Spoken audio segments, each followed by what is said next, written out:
Beautiful Easter Monday to you. Welcome to In the Game, a program that gives you the latest when it comes to the ever-exciting world of sport. I'm Favour Itua, and of course, we will be having a wonderful and a thrilling time on the show today. Lots of things to talk about in the world of sport, from athletics to football on the local scene, and not forgetting also on the international scene, basketball stories for you, and lots more. And don't forget, you can be part of the conversation. You can follow via our social media platform on X. We are, of course, on YouTube. Not, of course, forgetting Instagram. Let's go now straight to business and start with our top 5 stories making headlines in the world of sports, starting from athletics, where Favour Ashe became the first Nigerian to qualify for the men's 100-meter event at the Paris 2024 Olympics after winning the Florida relay in 9.99 seconds on Saturday. Ashe's time was enough to hit the Olympic qualifying standards, which stood at 10.00 seconds. Jamarion Stubbs was second in 10.18 seconds, while Jamal Miller placed third in 10.19 seconds.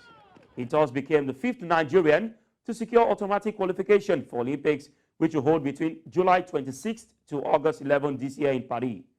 Others who have hit the qualification mark Tobiloba Amuson, women's 100-meter hurdles, Ruth Usoro, women's long jump, Ezekiel Nathaniel, 400-meter hurdles, and Edose Ibadin, 800-meter. Congratulations to Favour, namesake for myself. Yes, of course, we know how to do a lot when it comes to the world of sports. Now let's go straight now to our next top story. Still talking athletics.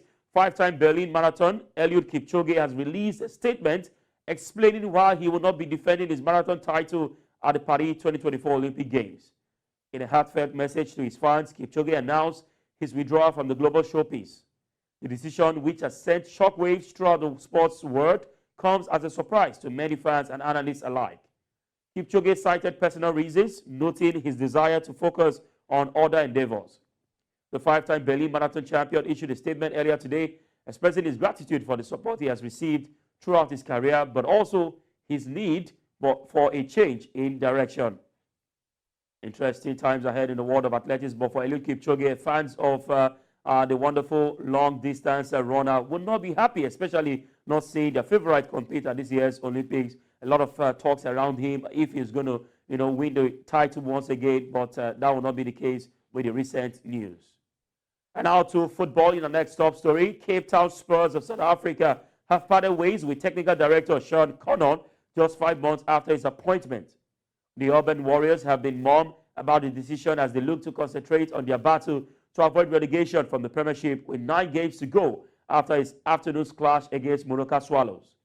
Connor holds a UEFA Pro license and briefly took the reins at Spurs when Sean Bartlett was sacked on the back of a 7-game losing streak.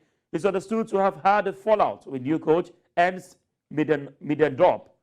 The 56-year-old had lofty ambitions for Spurs, having arrived several weeks before Bartlett and his entire backroom staff were sacked. He worked alongside Vasily Manusakis before he returned to his role as technical director when Middendorp was hired in November. All right, we'll wait to see what happens with Cape Town Spurs, as of course the technical director has parted ways with the club. Still talking football in the next top story, Egyptian Football Association President Gamal Alam has confirmed that Ramadan Sobi's doping test sample returned positive. Now the news comes as a blow for Pyramid, as Ramadan Sobi now faces the risk of a lengthy ban depending on the result of a second test. However, Gamal Alam also confirmed that Sobi and Pyramids will have time to appeal the decision in the next 2 weeks. Sobi has made 15 appearances across all competitions for Pyramid this season, scoring and assisting once. Doping is one, of course, problem when it comes to the world of sports, and not just football, as agencies and different bodies of sport have all put in place measures to clamp down on athletes or sports persons, trying to dope, and we'll wait to see what happens in the next few weeks concerning Ramadan Sobis. And to wrap up our top 5 stories, we now go straight to the world of golf, where Germany's Stefan Jäger won his first PGA Tour title at the 135th attempt with victory at the Houston Open. Jäger's golf tournament. And that wraps it up on our top 5 stories. We have more for you after this timeout.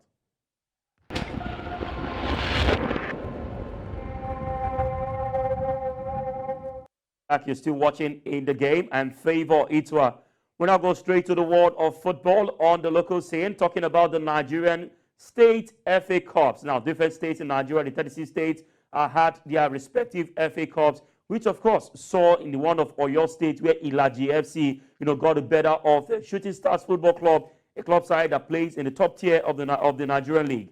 Now, Shooting Stars played at the 3-3 draw against Ilaji FC, but on penalties, it was Ilaji who defeated Shooting Stars 5-4 on penalties to ensure that they win the FA Cup in Oyo State.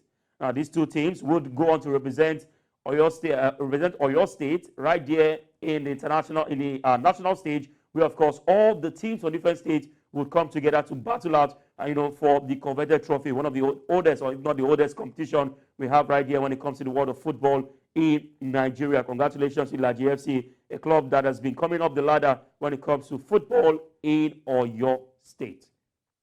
Away from Oyo, now back to Lagos, where of course Ikorodu City ensured that it was back-to-back titles for them, defeating Inter Lagos, a side that was formed, this season. And 2-0 right here at the Mobolaji Johnson Arena. Interesting one for the Ikorodu City boys. 2-0 in the finish on Sunday, and they were champions of the last edition. They've also, come out again to ensure that they win the trophy back-to-back. And some would say back-to-back was a hit for Ikorodu City, and they'll also be part of the teams that represent Lagos State in the national level. That's talking about Inter Lagos and Ikorodu City. Congratulations to them once again. Let's quickly go straight to the results from different states in Nigeria. Let's take you around what happened in the states that FA Cups, of course, were played. We'll start, of course, from Akwa Ibom, where Akwa United won that particular one 1-0 against FC1 Rocket. Akwa Ibom won that one 1-0.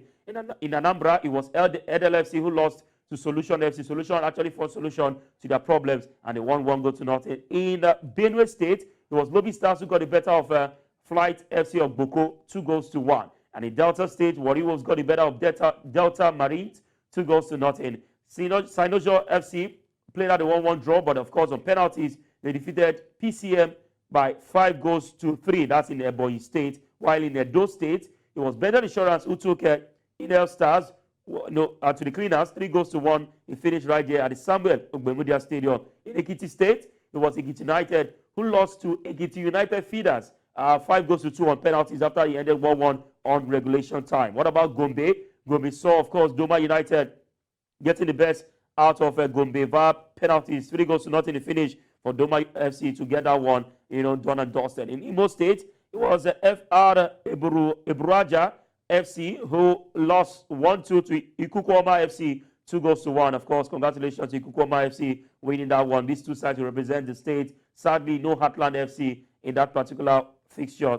Kwara United in Kwara State, they won against ABS, traditional side, when it comes to the finals. Anytime you see Kwara State, always talk about Kwara United, ABS, and it was Kwara United who got the better of ABS, 2-1. Katsina United won against GNR Dan Buram, 2-1. Green Beret FC got the better of Simobion FC Academy, 2-0 in the finish in that particular field. That's in Kaduna. Green Berets will go straight to represent in the national stage. KB United for KB State, they lost to Discovery Academy, 1-0. Discovery Football Academy got that particular one. While in Lagos, Inter Lagos lost to Ikorodu City. Ikorodu FC, 2-0. Nasarawa State, it was Nasarawa United losing bad penalties 5-4 to FC Basira in that particular fixture. Interesting name for club sides when it comes to the FA Cup. In Niger State, Niger Tornadoes won against Tornadoes Feeders, 1-0. In Ondo State, it was Adam Migogo who, of course, lost that particular fixture to Sunshine Stars, 2-0. In Osun State, it was Osun United who won against Hamamola FC, while Ilaji FC won on penalties against Shooting Stars right there in Oyo State. Plateau State was Plateau United who, of course, got the better of Mighty Jets via penalties, 4-1. And in Abuja, EFCC they played out a 2-2 draw, but of course they ended like that way on penalties, and two of them will represent the FCT when it comes to the FA Cup at the national level. Interesting times ahead for football in Nigeria, and still talking football. Let's now go straight to the continent. We, of course, Nigeria's only representative in the CAF Confederation Cup played out a game, on Sunday afternoon at the Godswill Akpabio International Stadium, and it was Rivers United who edged USM Algiers, defending champions, 1-0. Augustine was a goal scorer. His wonderful strike also ensured that Rivers United have a first leg advantage over USM Algiers. And Augustine, one man who, of course, who was able to do that one. But since that particular goal, it was, attempt and a series of, holding on back to ensure that they hold on to that particular lead. And somewhat in that particular game, we saw the rains come down a bit to ease the weather. Don't forget the Algerians had issues, of course, with citing several issues, the Ramadan fast, the weather and a lot of things. But Rivers United failed to add to their tally, and they'll be hoping to take that goal into the next leg right there in Algeria. And one man who was part of that game at the Godswill Akpabio International Stadium, who saw it all and also, saw what a lot of us did not see in the stadium, talking about the next of champions, is Fisayo Dairo, ACS chief football writer. He joins us this morning on the show to talk about, or this afternoon, to talk about what went down on Sunday in Uyo. Good afternoon to you, Fisayo Dairo. Good to join us, on the show this afternoon. A very good afternoon to you, Favour. Thanks for having me. All right, a narrow win for Rivers United over time against a North African side. Now, this kind of results, do you think that Rivers United would be able to go further or take a step further, or do you think the result will be upturned, when it comes to the return leg in Algeria? Well, to be frank, I'd rather they win in a slim way, so they know that they have plenty to play for in the second leg. Nigerians are so much fixated in winning by 2, 3, 4 goals and make the second leg a formality. But at this stage of the competition, such does not happen. This is the quarterfinals of the CAF Confederation Cup. Yes, like you said, I was at the stadium. Rivers United missed a lot of scoring chances. Yes, teams do miss chances. But nobody wins first leg games by huge scoreline at this stage.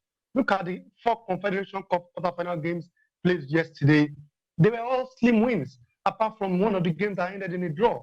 Although the other 2 ended in away wins, but they were slim, 1-2. In the Champions League, 3 goalless draws. So at this stage, if you're going to be the defending champions, you cannot be aspiring to be the defending champions by 3 goals. They had the chances to do that, but they didn't. So if you have won 1-0 yesterday, good thing, Rivers United did not concede an away goal. So they need to show that they are good enough to play at this level by going to Algiers next Sunday and making sure they get a result. All right, in making sure they get the result. Now, the game was taken to the time that will favor the home side, Rivers United. Also to add that USM Algiers were fasting, according to the coach. Some days' time, they play in the cold, most probably under floodlight. Aside the fact that they need to show character, they need to go there and win, what do you think should Rivers United needs to do extra to get that result? Now, over time, you remember when they played against, I think, Sierra Belouizdad, they went away and lost scandalously. Now, against the USM Algiers side, what do you think they need to do extra to ensure that they come out on scratch and then go into the semi-finals of the competition?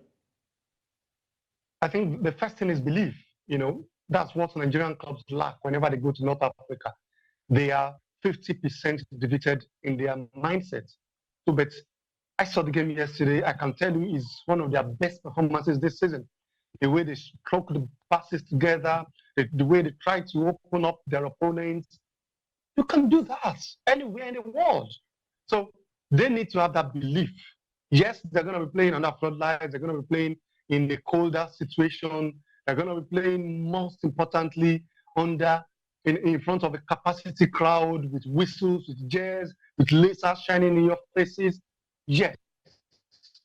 But have the belief that it is what we play on the pitch that can do it for us. So if they have that belief first, they can achieve. Because the team I saw yesterday, yes, they were fasting and all that, they're not superior to Rivers United.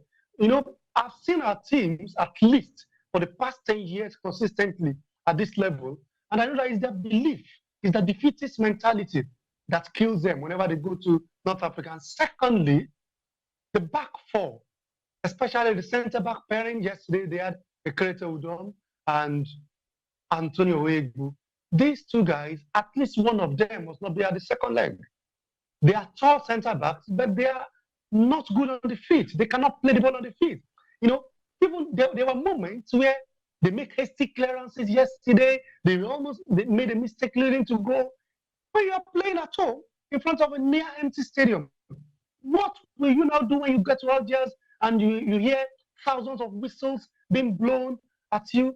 I think one of them, to help Rivers United, must not be there. So it's there for them. Like I said, if they want to tell us that they are good enough to play at this level, they have to show it when they get to Algiers. All right, they have to show it when they get to Algiers. And now, should Rivers United bow out of the competition at this stage? Will you rate them high, considering they have been here before? Well, for me, I'm indifferent, all right, because they are losing to the defending champions if they do. So no shame in that. And we all know that the North Africans always have our numbers, especially because of what I've said, because of the defeatist mentality of our players, you know. So if they lose at this stage, what I wanted from them was a quarterfinal spot so that at least they can help our coefficient to some extent. And I think they have. So if, like I said, if they lose to the defending champions, it is our level. That's the height at which you can reach at the moment. We don't have the players have the mindset, they have the grit to compete with the best in Africa. Look at on Saturday and Friday, we had 4 CAF Champions League games and 3 of them ended goalless. You know, teams not faced about their opponents. Do we see players like that? You mentioned a team that Rivers played last year in the Champions League, Wydad Casablanca. All right, I think the network issues right there for our guest, Fisayo Dairo, talking about Rivers United and what to expect from them when they play in the return leg in Algiers in some days' time. Don't forget, Rivers United had the first leg advantage, 1-0 in the finish right there at the Godswill Akpabio International Stadium, and they need to ensure that they do not concede, or rather add to their goals when they go away from home against a side that are the defending champions of the CAF Confederation Cup. So that means it's all to play for the pride of Rivers, and not just the pride of Rivers, the pride of Nigeria. Looking at the moment, having to hold on to the flag of the country. All right, we just confirmed that Fisayo is back. Fisayo, you were saying something about what you think of the team should they not get the ticket into the next round. Yeah, apologies. I was saying that for me, the target for Rivers United has always been the quarterfinals, because that's what can help our coefficient in the CAF ranking table a little. And I think they've gotten there. They are playing the defending champions. If they lose to the defending champions, I don't think there's a shame in that, considering that this is our level. I honestly think there's a level, there's the peak at which Nigerian football clubs can participate at the moment, because financially we're not there. Economically, we're not there. In terms of players' quality, we're no longer there. So if this is where they come back home, I think they've done well enough. So it only left to other teams that will compete in the subsequent seasons to see if they can recruit good players, if they can motivate players well enough, if they can help in terms of players' mentality, and hopefully we can go back to the level which we used to be. Remember, we've never reached the group stage of the CAF Champions League in like 6 years now, So it tells you something. We've not even reached the knockout stages. So this, I think, is our level at the moment. And if they drop down against the defending champions, alas, Ebenezer, this is where God has taken them to. All right, a wonderful summation. And in this part of the world, we also have the popular saying, pray for the team. We need your prayers. So we hope that the prayers also will go a long way to help Rivers United and Nigeria into the next round. But thank you very much for your time. We really appreciate, and we hope to hear from you very, very soon, anytime soon. The pleasure is mine. All right, that was Fisayo Dairo talking about Rivers United's outcome in the CAF Confederation Cup game that happened at the Godswill Akpabio International Stadium, and what to expect in the second leg that will happen in Algeria.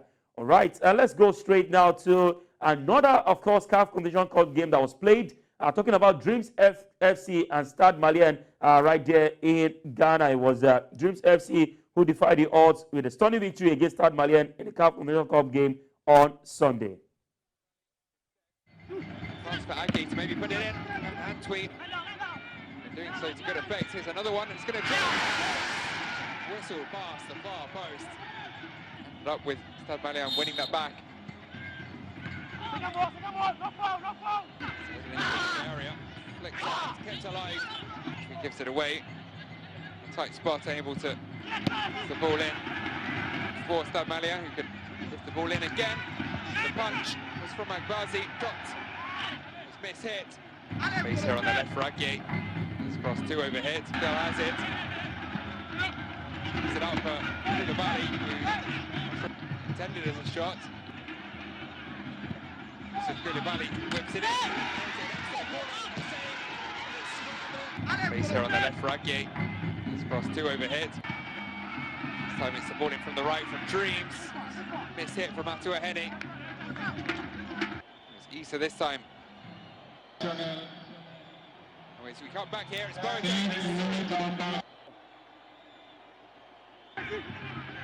Haven't been many. The Bally again. He lays it off, and it's bottom corner, and there is our opener.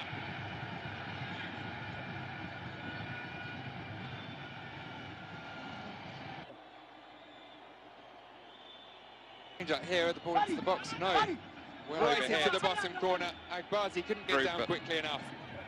And a good year for Ghanaian football. Is it going to be a better run? Dreams get their first ever knockout goal on the continent, and it's John Antwi, of course, the captain, leading by example. And we're back all square. The 90 to come.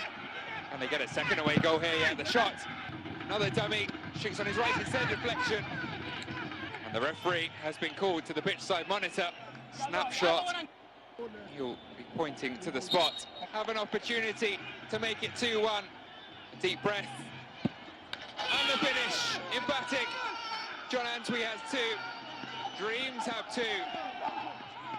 For Dreams FC, they have never been to the quarterfinals of the CAF Confederation Cup. So if they get to the semifinals, it's a wonderful story for the Ghanaian side. Don't forget, Dreams FC were in the same group with Rivers United, and they did, of course, Rivers United drew an Algerian opponent, while for Dreams FC was a club side from Mali. Now let's go straight to the results from the CAF Confederation Cup. We had a series of matches played on Sunday, and interestingly, Rivers United, of course, won the game against USM Alger, 1-0. Stade Malien lost at home against Dreams FC, 2-1 in finish. Abu Salim played out a goalless draw against RS Berkane of Morocco, and in an all-Egyptian derby and affair, Future FC lost to El Zamalek 1-0. Or 1-2, I beg your pardon. All right, we'll go for a quick break, and when we come back, we'll be talking women football and all about the Paris 2024 Olympic qualifiers involving Nigeria and South Africa.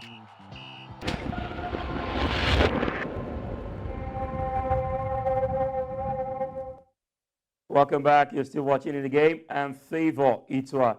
We now go straight to women's football and talk about the match that a lot of persons have been waiting for, talking about the qualifiers between Nigeria and South Africa. Now, the Banyana of South Africa, the reigning African champions, have arrived in Nigeria ahead of the final round 2024 Paris Olympic Games qualifiers against the Super Falcons. Now, the team under the Israelis touched down in Abuja on Sunday afternoon, brimming with confidence. Now, South Africa defeated Tanzania 4-0 on aggregate to set up the clash against the Super Falcons of Nigeria. The first leg takes place at the Moshood Abiola Stadium in Abuja on Friday, 5th of April, with the reverse fixture set for Tuesday, 9th of April at the Loftus Versfeld Stadium in Pretoria in South Africa. Now, the winner over both legs will advance to the Paris 2024 Olympic Games. Now, joining us to talk about the match that is expected this week is the editor of Sportsintel.ng, of course, talking about editor Obadina, joins us this afternoon. Good afternoon to you. Welcome to In the Game.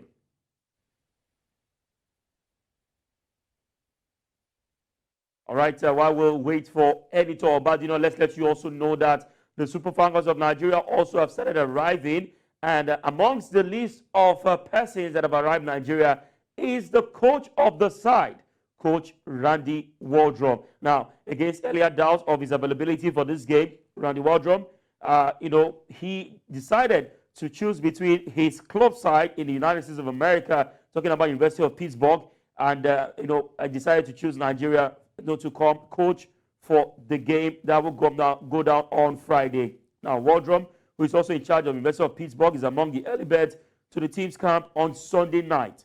His arrival meant that he would miss the University of Pittsburgh 2 games within that period. Now, Rasheedat Ajibade is also expected to be among the early birds as the Super Falcons camp opens on Sunday for the African final qualifying fixture for this year's Global Showpiece against the Bayana of South Africa. Young defender Shukura Oladipo, veteran goalkeeper Tochiko Oloyi, Japan-based Chidima Okeke, and Spain-based forward Gift Monday are also awaited at camp on Monday. The rest of the squad will be on Tuesday, although USA-based reigning African Queen Asisat Oshola is not expected until Thursday. Of course, Enitan Obadina has joined us already, and we're ready to rock and roll. Good afternoon to you, Enitan Obadina. Welcome to In the Game. Good afternoon, Favour. It's a pleasure to be in the game. All right, quick one. Early arrival for South Africa. I mean, they decided to come in on Sunday. They have a lot of days, for themselves to also acclimatize to the weather. How much of advantage do you think this will give them? Basically, one thing is very important when you're playing football and a crucial game like this. Getting used to the weather is very important because, of course, we know a lot of heat waves is happening all around Nigeria. And for them, they probably would have checked the weather and said, hey, let's come in early enough so that when we are here, we acclimatize the weather, they will not be at a disadvantage. And of course, early preparation there for them, it works in their favor, basically, because you have to also recognize that the Nigerian team, most of our players are coming from abroad, and they also need their own time to acclimatize, to switch, how their body reacts to each of the weather. So it's basically sports science for them. That's why they are coming early. So it should help them in terms of handling the weather that will be at play when the match will go down. All right, now Bayana had a week-long training camp, and Nigeria will probably have about 3 to 4 days together. Should Nigerians be worried ahead of Friday? Even without having 3 to 4 days training, even if you have a week, we should be worried about South Africa. If you go by the last set of results that we've gotten against them, and even for the current coach, you talked about around the world, he is yet to beat the South African coach in about 2 games. And so that tells you that the South African psychologically they are up there and they are trying to they are challenging, not trying to challenge. They are the African champions also. So you have to be afraid. You have to be worried about how we play. But we also know that the Super Falcons have found they've gotten a new form from since the World Cup. They've been turning the ball. There are some mistakes that they will need to correct. If you watch the game against Cameroon, both legs, a lot of scoring chances were not converted by the players. You cannot do that against South Africa. You have to be very worried that your strikers need to be very sharp. And of course, they have to convert most of the chances that come their way, because by the time you go to the return leg in South Africa, it's another ball game entirely. So you need an LD advantage going into that return leg. So they should be worried. Of course, coming into this week, I will say a bit of the players. Echegini, she scored an hat-trick. Monday Gift also scored. Rasheedat Ajibade also scored. So we should be expecting that those forms will be translated to national team performance when they come back, because we need them to score the goals when the chances come against South Africa. All right, let's go straight to what the goalkeeper of South Africa said, Kelly Swart. She said playing away first is the best for them. On paper, some will agree, but do you agree with the statement made by the South African goalkeeper?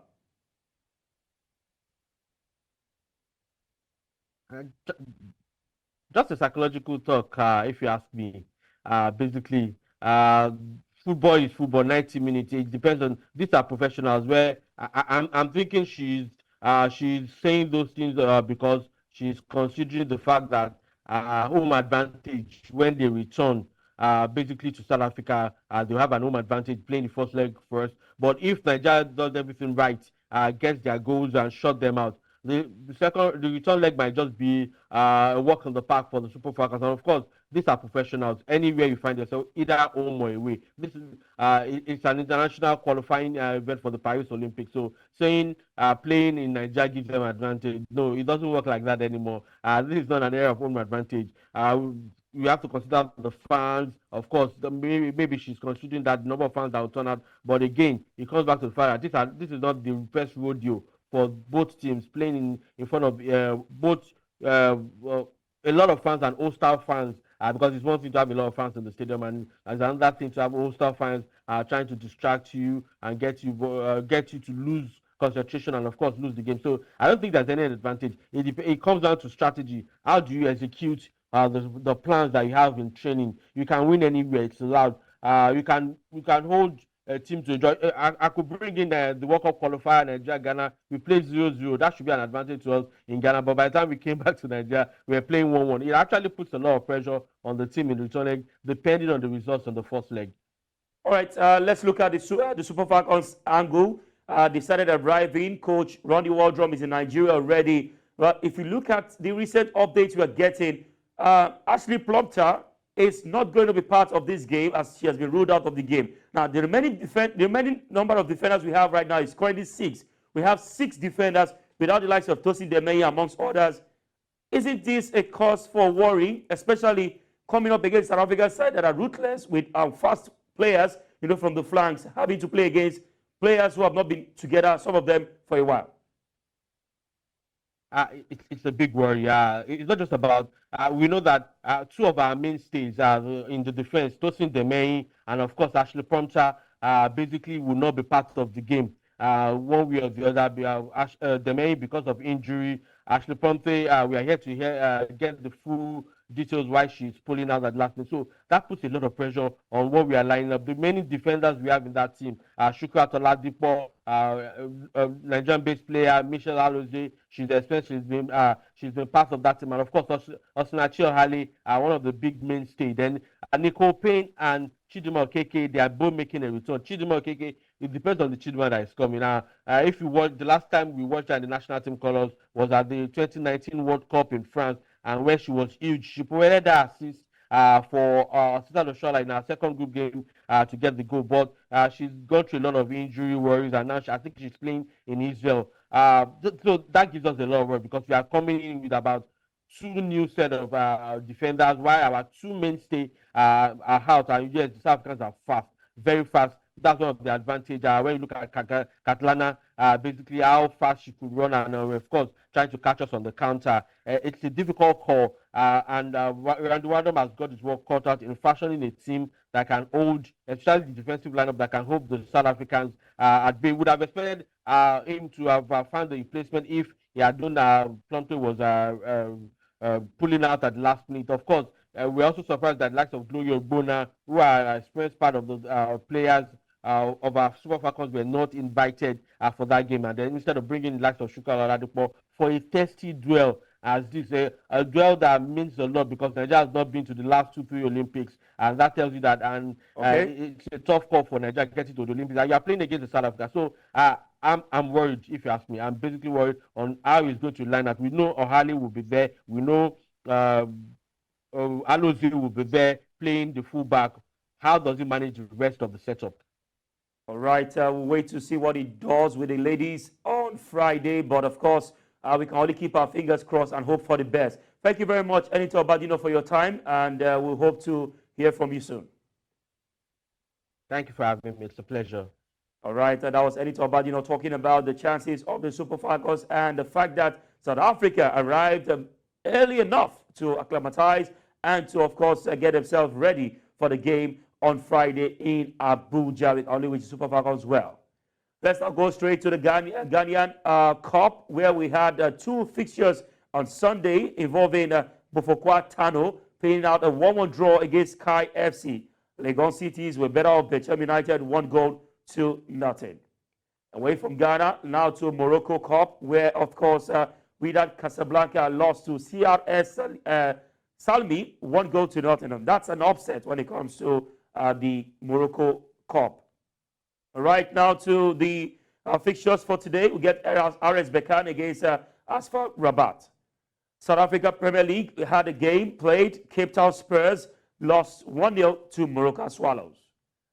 And now to the Premier League in England. Manchester City and Arsenal shared the spoils as either of them could not take advantage of the game, and of course giving Liverpool an opportunity to top the table.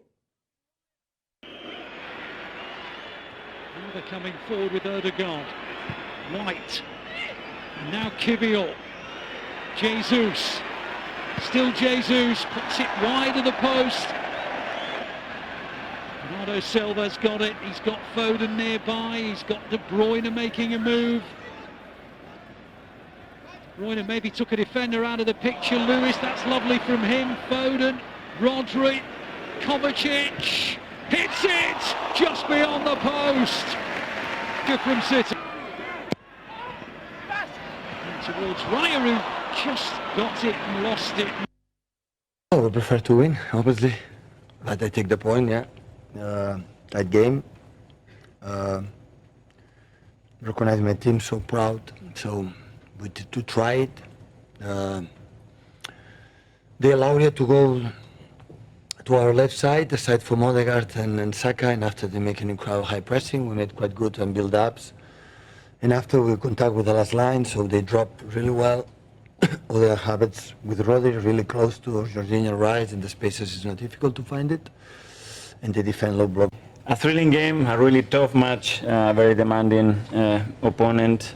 But I think we competed really, really well. I think defensively we were outstanding. We had to go and put them under pressure higher of the pitch. I think we were really good and created a lot of difficulties. And when they are that good that they get you in this low block, and it's very difficult to get out of that. They drop a lot of players. And all right, of course, now to the results from games played on Sunday. Liverpool won against Brighton. It's been a while they had that win against Brighton. 2-1 finish. Mohamed Salah ensuring that Liverpool finish the weekend top of the table. Manchester City played a goalless draw against Arsenal in that particular one. That's the game, of course, the Liverpool game on your screen. It was, Salah's day, as he ensured that he also shared the moment with the Easter people. That's talking about Jesus on Sunday.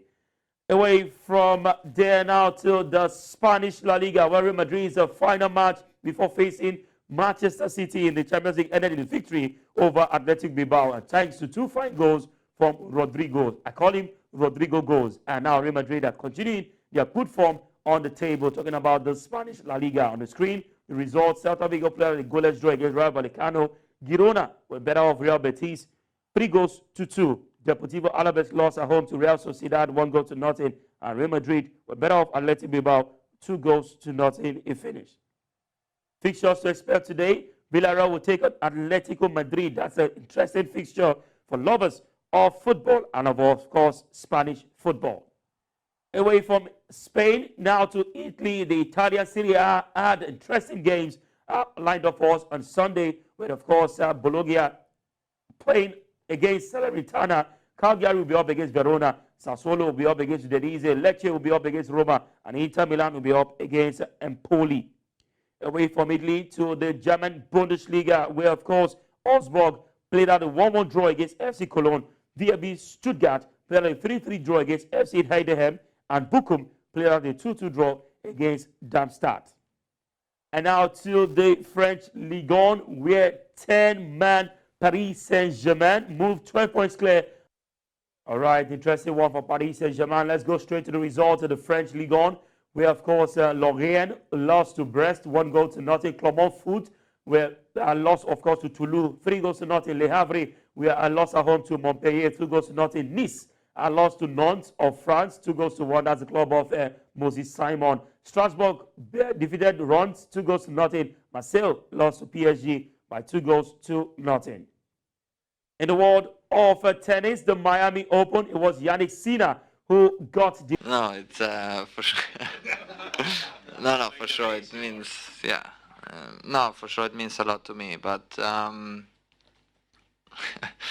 more importantly, it was a great performance for me, especially in the semi-final and final, which for me it's more important. Being number 2, it's an amazing feeling. All right, Yannick Sinner right there. He was close in the last few years, but then he made it count in 2024. Away from tennis now to NBA basketball. We had some interesting results for you from early hours of this morning and last night. Dallas Mavericks were better off Houston Rockets, 125 to 107 points. Chicago Bulls were better off Minnesota Timberwolves, 109 to 101 points. Oklahoma City Thunders had to win by a point against New York Knicks, 130 to 112 points. Golden State Warriors were better off San Antonio Spurs, 117 to 113 points. Sacramento Kings were better off Utah Jazz, 127 to 106 points. Interesting matchups there in the world of basketball. It's been, of course, an amazing time on the show today when it comes to the world of sport. And, of course, you viewers at home, I know that you were, of course, thrilled by what we gave out to you when it comes to the world of sport. We'll do this again same time tomorrow. Until then, happy Easter. I'm Favour Itua.